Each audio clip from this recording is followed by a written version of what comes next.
મિત્રો સી, ઓ વાવ, જોઈ રહ્યા છો તમે સી ને, તમે જોઈ શકો છો બંને. ઓ અહીંયા લાગી એ ડાયનાસોરનું એગ છે, તમે જોઈ રહ્યા છો ડાયનાસોરનું એગ.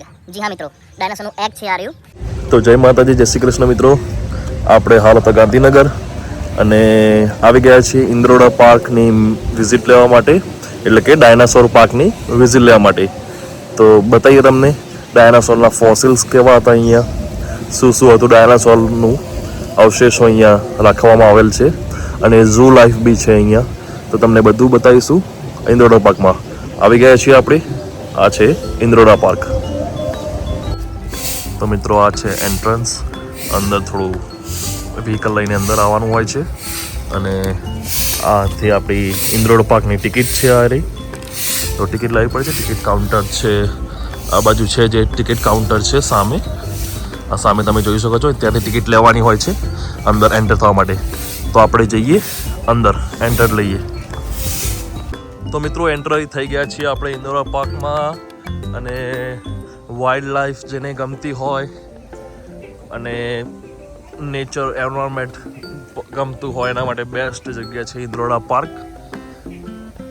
તો આ છે આપણો ગુજરાતનો નકશો અને બહુ મસ્ત છે ઇન્દ્રોડા પાર્કની. આજે મને વાઇબ બહુ પોઝિટિવ અહીંયાની લાગે છે અને હવા બી અત્યારે થોડી થોડી ચાલે. તો મિત્રો ઇન્દ્રોડા પાર્કમાં આ સ્કલ્પચર બનાવેલા છે.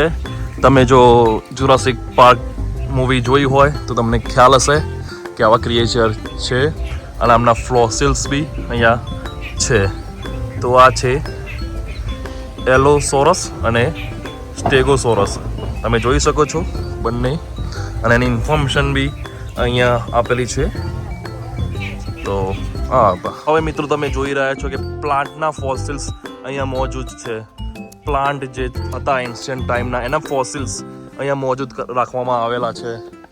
તો તમે જોઈ શકો છો કે એ ટાઈમમાં પ્લાન્ટના જે ફોસિલ્સ હતા એ અહીંયા રાખવામાં આવે છે અને એની બી માહિતીઓ અહીંયા નીચે દર્શાવેલ છે. તો મિત્રો હવે તમે જોઈ રહ્યા છો ડાયનાસોરના પગલાંની છાપો દેખાય છે, ફૂટપ્રિન્ટ છે ડાયનાસોરના. તો અહીંયા એ રાખવામાં આવ્યા છે. હું ટ્રાય કરીશ કે તમને બતાવી શકું સરસ રીતે. તમે અગર જોઈ શકતા હોય તો ડાયનાસોરના પગની છાપો જે છે એ રાખવામાં આવેલી છે અહીંયા, તમે જોઈ શકો છો. તો મિત્રો આ જોઈ રહ્યા છો તમે, મને સૌથી સારી વસ્તુ જે છે એ અહીંયા લાગી, એ ડાયનાસોરનું એગ છે. તમે જોઈ રહ્યા છો ડાયનાસોરનું એગ. જી હા મિત્રો, ડાયનાસોરનું એગ છે આ રહ્યું. એલોંગેથુલિથિયડનું જે આ નામક છે એનું એગ છે અહીંયા. તો મિત્રો ડાયનાસોર જોયા પછી આપણે આવી ગયા છીએ સ્નેક હાઉસમાં. અલગ અલગ જાતિના સ્નેક્સ આપણે જોઈશું. તો એન્ટ્રી લઈએ સ્નેક હાઉસમાં. આ રસલ સ્વાઈપર છે, તમે જોઈ શકો છો. ઓ વાવ, તમે જોઈ શકો છો મિત્રો આ રસલ સ્વાઈપર. અને આ કરડે તો પછી બચવાની શક્યતા ઓછી હોય છે. તમે જોઈ શકો છો, આપણા સામું જોઈ રહ્યો છે. અને રણમાં બી રણનું પ્રાણી કહેવાય છે આને, તમે જોઈ શકો છો. તો મિત્રો તમે જોઈ રહ્યા છો, તમે જોઈ રહ્યા છો ઇન્ડિયન રેડ સ્નેક કહેવાય આને. ઓ તમે જોઈ રહ્યા છો કેટલા હાઈટ સુધી આ પહોંચે છે. ઓ વાવ. અને આ વેનમસ નથી પણ ઝેરી નથી હોતું. આ ઇન્ડિયન રેડ સ્નેક કહેવાય આને, તમે જોઈ શકો છો બંને. ઓ અદ્ભુત નજારો છે અહીંયા. આ એક ઇન્ડિયન પાયથન છે મિત્રો, ભારતીય અજગર કહેવાય છે અને હાલ શિયાળામાં એને જે કોથળો કહેવાય એમાં અંદર ઠંડી ના લાગે એને એટલા માટે બનાવેલું છે કોથળો. આ તમે જોઈ રહ્યા છો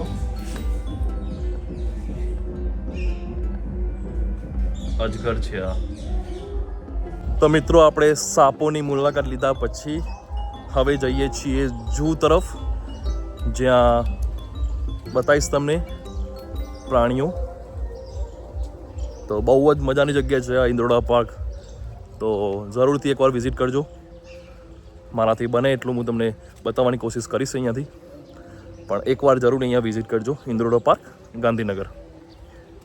હવે આપણે જઈ રહ્યા છીએ ઝૂ તરફ. જંગલના રાજા અને રાણી મિત્રો તમે જોઈ રહ્યા છો. ઓ મિત્રો તમે જોઈ રહ્યા છો. ઓ વાવ, જંગલના રાજા અને રાણી. જો આ તો અદ્ભુત નજારો કેમેરામાં કેદ કરી રહ્યો છું હું. તો મિત્રો સી, ઓ વાવ, જોઈ રહ્યા છો તમે સી ને.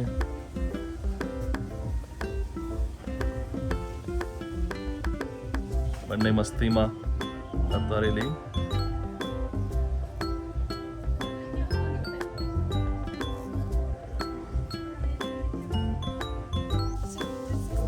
ટાઈગર જોઈ રહ્યા છો. આ છે એશિયાઈ ટાઈગર, તમે જોઈ રહ્યા છો. આ એશિયાઈ ટાઈગર છે, ખૂબ જ સરસ રીતે બેઠો છે. વાવ, તમે જોઈ રહ્યા છો એશિયાઈ ટાઈગર.